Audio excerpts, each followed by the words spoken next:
Now it's time for a truly unique look into college football present and past with Hall of Famer Johnny Majors. Coach Majors Show highlights SEC and NCAA personalities past and present, rise in Tennessee and Southeast high school standouts, insight and information of interest to Tennessee fans of all ages, and reflections on the major moments in Johnny's life and career. Here's your hosts, Heather Harrington and Dave Hooker. Hi, and welcome to the Johnny Majors Show. I'm Heather Harrington, along with Dave Hooker, and legendary Tennessee football player and coach, Johnny Majors. Guys, welcome.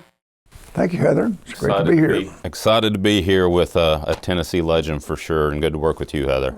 All right, well, let's dive right in, guys. And everybody knows that the Tennessee football team is transitioning this year. They hired Coach Butch Jones away from Cincinnati earlier on during the spring. And there's a lot going on over there on the Hill. And Coach Majors, initially, what are your thoughts on Butch Jones? I know you've got to talk to him a couple of times. Well, just mark this down today. I don't know all, I don't see all, but I'll tell you this. Butch Jones is the right man at the right time. Butch Jones will get the job done. You mark that down. He's got everything it takes to be a successful football coach. He's proven he could win by his two past head coaching positions. I like what he says. I like the way he says it. He's a dynamic individual. He's earnest. He's sincere. He's intelligent. They know how to practice, and he knows how to lead a practice and set the pace. He's involved every minute, every second, every play, from start to finish, and his assistant coaches know how to coach. And Dave, you've been a fixture around the Tennessee football program for a long time, beat reporting and covering for ESPN. What are your initial thoughts on Butch Jones?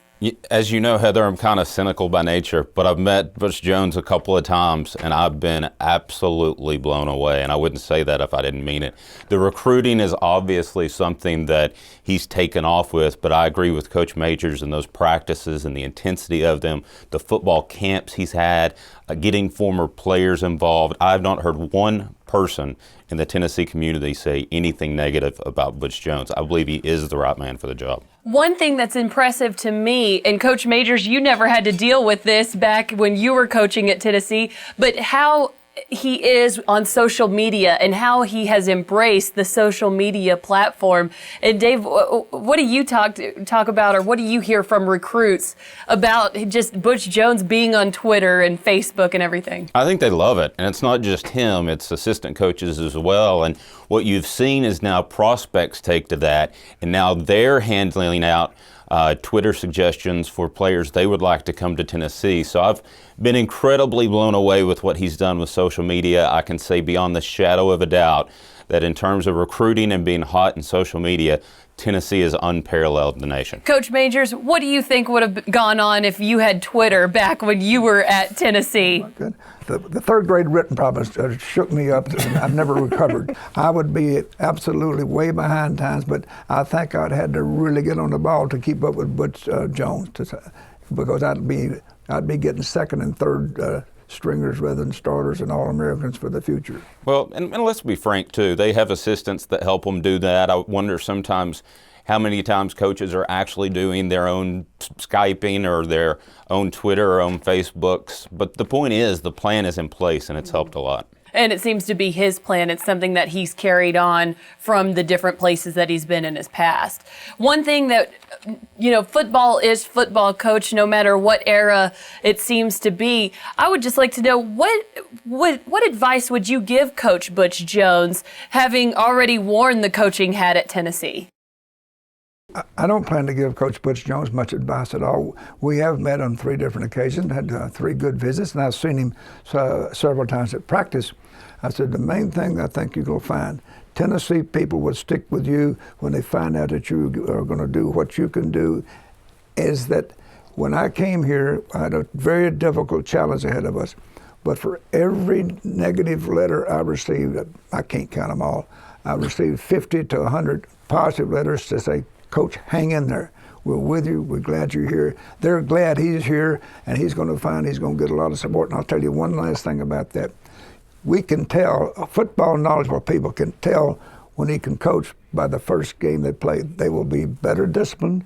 They'll stay on sides better. In my opinion, they won't make the unnecessary penalties as much. They're not going to be perfect. He's got a challenge to build a winning team without question, but they will be well coached. You mark that down. And Dave, going on what Coach Majors was talking about, embracing the positivity and maybe disregarding some of the negativity, because it is an uphill challenge.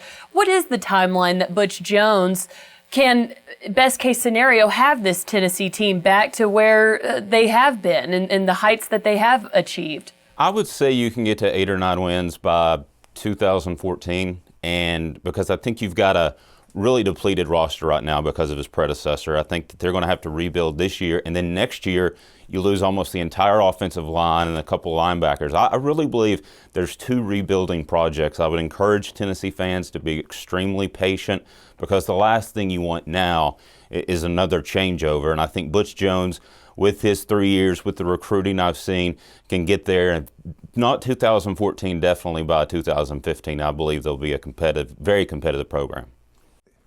You can tell a well-coached team by the discipline and the enthusiasm and the effort. They won't be lying on the ground. If it get knocked down, they'll be going up and trying to chase the ball.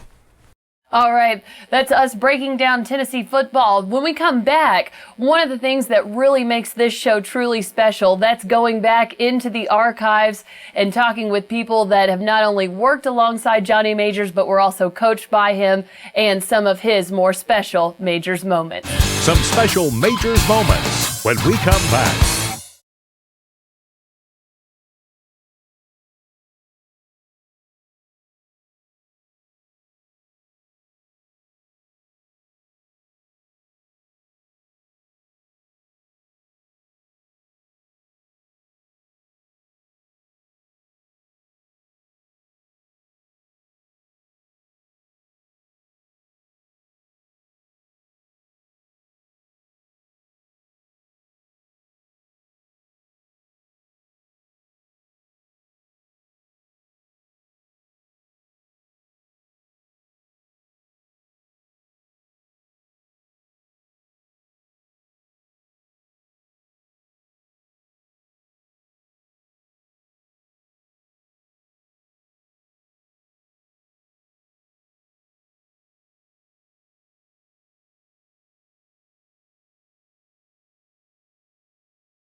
One of the best parts about this show is those special Majors moments. Now, Dave, you were able to catch up with former Vol Treece to actually talk about the star of our show, Johnny Majors.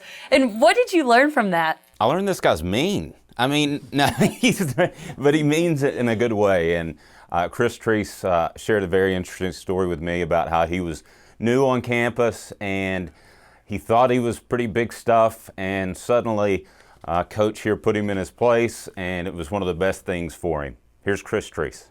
Coach Majors wasn't afraid to get on you kind of early. No, he wasn't. My first day in practice, he came out of the tower, and I don't know what I was doing wrong, but came out of the tower. That was his thing. He stopped practice and got on me, and I told him, I was like, "Well, Coach, I didn't ask you to come up here. You came to my parents' house and drank coffee and ate all the cake, and so." But we're really good friends to this day now. But I was a young 18-year-old punk, basically. Just trying to cut my teeth in the SEC. He is proud, and rightfully so, of being a mentor of young men and helping young men mature. How big of a part of that was that in his coaching? Oh, it was big. It was every day. I mean, you didn't really understand what he was trying to teach you, but there were always life lessons inside of the football, and even off the practice field and off the game field. So, still, I carry a lot of those things with me today that I was taught when I played for him. He still remembers so much. He was telling me about the 20s and 30s, games in the 20s and 30s. How sharp is that guy still? Coach Majors is very sharp. He forgets nothing. He remembers specific plays, details, games, stats. I mean, it's amazing to me, and he can go back as far as you want him to. He's Chris Treece. I'm Dave Hooker for the Johnny Majors Show. Coach, I can't even imagine what it's like to have influenced as many players in your coaching career as you have. You've got to be awfully proud of that, because you've made some boys into young men. Well, I think coaching can help young men become better young men. I heard coaches lecture on we build character. What I like to do was recruit character, and try to build it even better, because I like to recruit people who had a good family background and a good teaching growing up. But a lot of them didn't have it. And I've seen so many young men who had such a terrible background, but they survived and made a D average and hung in there, and they made a C minus average. And next thing you know, 2 years or 3 years later, they're approaching getting ready to graduate. And some people had some tough time. We had tough times disciplining them. So we really made them do what we told them to do. And I've said some things I probably shouldn't have said to players. I never called them anything was in reflection on their ancestry or anything like that for certain, their ethnism. Many times I gave people second and third chances, and the majority of the time it worked out. Occasionally you get one that is a great athlete or a good athlete. He just can't do the discipline, and he can't show up when he's supposed to.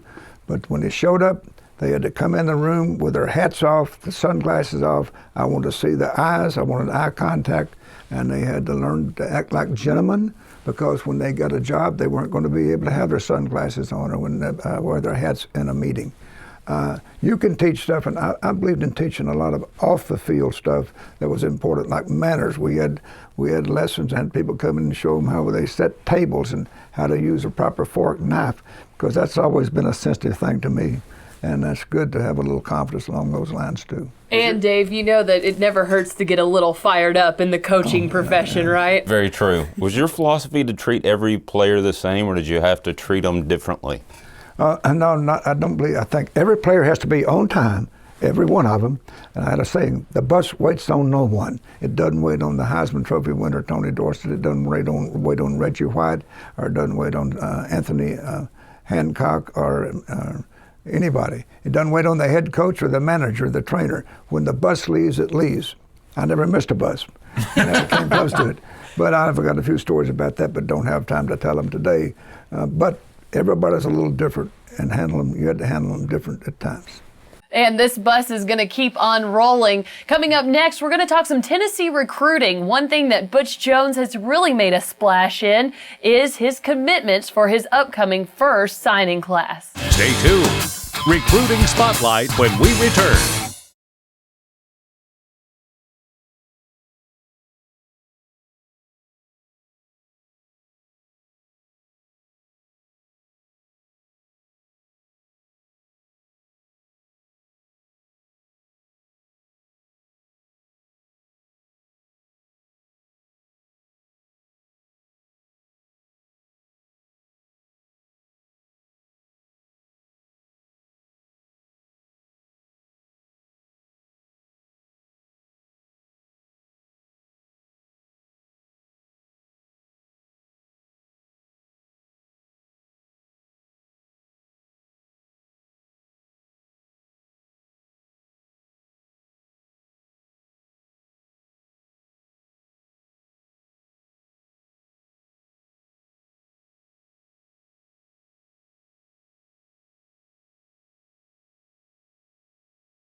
Butch Jones has really made a splash coming on the scene and really started focusing on that 2014 recruiting class. And one of the first commitments was Jalen Hurd out of the middle part of the state, goes to Beach High School, listed as a 5-star running back.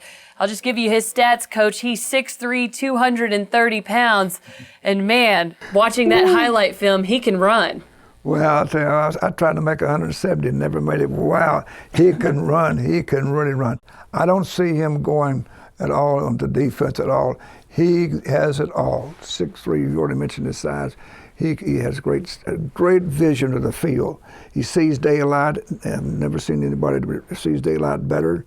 And he can slip slide. He can sidestep, and he can hit daylight, and when he turns upfield, he goes north and south. You don't see him doing any meandering ever, and he can catch the deep ball, he can catch the short pass. He will be a tremendous threat, in my opinion, as a college player. Now, Dave, one of the things you focus on is recruiting. You're always involved in these guys. What stands out about Jalen Hurd, and especially with him committing so early to Butch Jones? Well, I think momentum, and that clearly is going to help Tennessee down the line with Jalen Hurd committing that early. I was really surprised. I thought he'd take all 5 of his official visits. I thought Alabama actually is where he would end up, but that's not the case. You can't let the top players in the state leave as often as Derek Dooley did. So it's an absolutely huge get for Butch Jones. Again, I'm still surprised he committed that early. Coach, were you surprised at how much momentum Butch Jones was able to kind of get rolling with early on in his tenure at Tennessee? Yes, getting to be where I'm not surprised by a lot of things that's happened positive since he's taken the job. But yeah, it's quite a surprise to see what he's done. He recaptured and regrouped a few players that had decided to change their commitments when he came in for the incoming class coming in. And he has got off to an astounding start, starting for the 2014 season, our recruiting year next year. Astounding. Many times when a coach takes a new head coaching job, you don't have a great recruiting year. You have to get organized, you get your staff, but he brought a majority of his staff, and that makes the difference. I brought the majority of my staff when I went from Iowa State to Pittsburgh, with Pittsburgh to Tennessee, but we didn't make that good a start recruiting at Tennessee. It's hard to believe, but it's true. And Dave, what do you think makes Jalen Hurd such a special player for this recruiting class? Size, speed, the whole 9 yards. Again, the significance of getting him. I think his dedication to the sport has been really impressive. He could have easily grown 30 pounds in an off season and end up being on defense, but instead he's determined to play tailback. I think he's going to keep his weight not too high, and I think he's going to be one of the best tailbacks that Tennessee's had in quite some time. I believe that. And I also believe he's the most significant prospect that Tennessee has picked up since Peyton Manning. That's not to say he's going to be Peyton Manning, but to go out and get a guy like that who looked like he was leaning towards other SEC schools really got Tennessee rolling. And I can't say enough about the pickup by Jones. Because it's not only, Tennessee's not only competing against all the other schools in the nation, they're really competing against other schools in the conference. Because you have to nowadays have that top 5 in the nation recruiting class, because 4 people behind you in the top 10 are in the SEC, right? And if you're top 15 in recruiting in the nation, you're probably 7th or 8th in the SEC. That's pretty brutal right there. Coach, how tough was it recruiting back when you were at Tennessee, competing with the other SEC schools? How was it? Oh, extremely tough, because the SEC, in my opinion, has been the strongest conference in America, going way back. The best defensively, the best in speed, and now we've got great offenses as well. It was very competitive. And Tennessee is in the center of the eastern part of the United States. That's one advantage we have, because we don't have as many talented players in the state as Louisiana does and Georgia has and Alabama has in neighboring states. They have more athletes than we had, but fortunately through the years, going back to General Neyland's days, we recruited West Virginia, New Jersey, and New York, 1 or 2 a year, even Long Island. And we did the same thing. We broadened it some. We even took it to the West Coast in California, and they built on that. So you have to recruit nationally at Tennessee, and Butch Jones and his staff know how to do that. Well, it seems like one of Butch Jones's big strengths is his recruiting, so we'll have to keep you posted on other commitments that will be joining this staff later on. Coming up next, we want to look at Tennessee's season. What are some of the highlights that Butch Jones could have in his first year, and what are some of the players that could be standouts? Don't go away. Johnny, Heather, and Dave with a season preview up next.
Now, there are a lot of questions going into this 2013 season.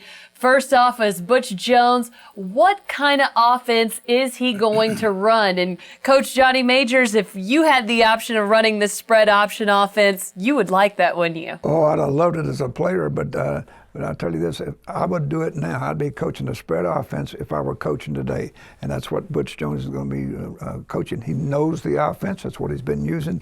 He has people spread out, and he's going to run some option plays where the quarterback has a chance to run down the line and keep or pitch, and also move the ball out of the pocket side to side, and also throwing out of the pocket. It's a great offense, and it's not set yet because he has young quarterbacks, and that's not set, and the running backs are not exactly set yet. A couple of experienced ones coming back.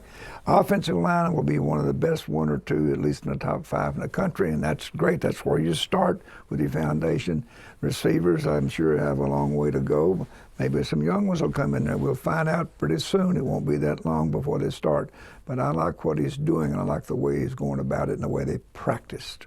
And Dave, one of the biggest questions you probably get everywhere you go is, who is going to be that starting quarterback versus Austin Peay? I'm not sure, and I know a lot of people want to ask and say, is it going to be Raleigh Ferguson or Josh Dobbs? Man, that seems like a tough task to come in and start as a freshman in the SEC. If I had to pick one of the two, I'd probably go Dobbs. He's a little bit more athletic. He's not a runner, but he's more of a dual threat guy, so I think you can make some things happen in that way. I think, addressing the offensive line as you did, Butch Jones would really like to see that line a little bit lighter than they are now, and I think they're going to work on that in the offseason. I think they could actually be a better offensive line than what we even think, and that's saying something.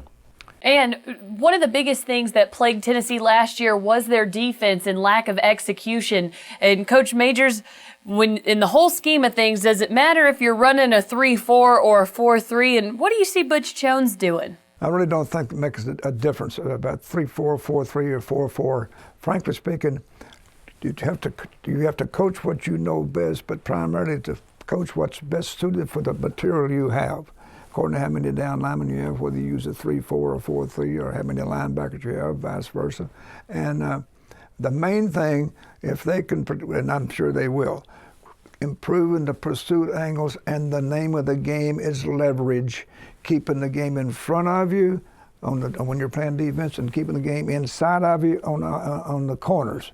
We had too many big plays outside. It broke the game wide open, or deep. It broke the game wide open. Leverage is the name of the game, whether it's the way you block somebody with leverage or the way you pursue with inside out with the safety men and linebackers, and outside in by ends and halfbacks. Pretty simple game, but not as simple today as it was years ago, but still the same principles. And Dave, are there any budding stars that could really make a name for themselves this first year on Butch Jones's defense? Well, I think there's a couple. I mean, we continue to see A.J. Johnson grow into a fantastic player. How does Kurt Maggitt come back from that injury? But the one thing I would say about Tennessee's defense is it's not as talentless as it looked last year.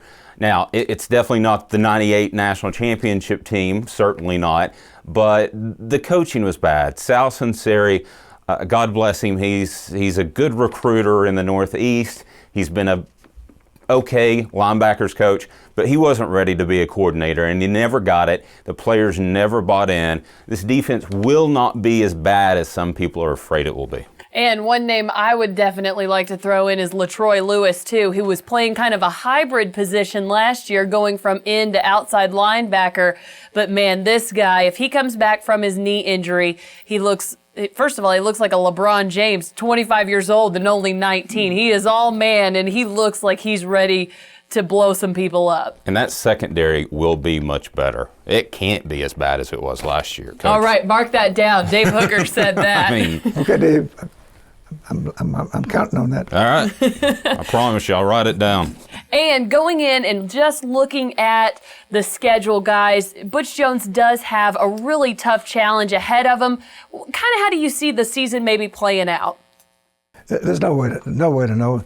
The two main questions I was asked more than anything else before a game, when I see fans in the hotel or going from the bus to the dressing room, Coach, are we going to win today? And also before the season, Coach, are we going to have a winning season? I was telling them, I never know, but I'm going to show up to find out. You really have too many ifs and buts, and injuries or non-injuries affect everything. But they'll be well coached. It'll be improved coaching. There'll be better discipline. So we go from there. We can tell early on, not by how many we win, but early on of what kind of team we will have, building next year and building for the future. I think the two things that Tennessee fans can most hope for would have to be a 6-6 season, and you beat somebody you shouldn't. The way this season's set up, it could be a struggle to get to 6 wins. But if they can do that, they get the extra bowl practice time, they get to go to a bowl, and the program's then on the right track. And I think they can do that. We'll see. All right. Well, it looks like it's going to be a very entertaining season, not only for fans, but for people all around the SEC. We appreciate you tuning in to the Johnny Majors Show. Make sure you come back next week when we'll preview Austin Peay, Tennessee's first opponent. We'll also highlight some more recruiting and get those special Majors moments. Thanks for watching. Join us next week for another exciting episode of the Johnny Majors Show.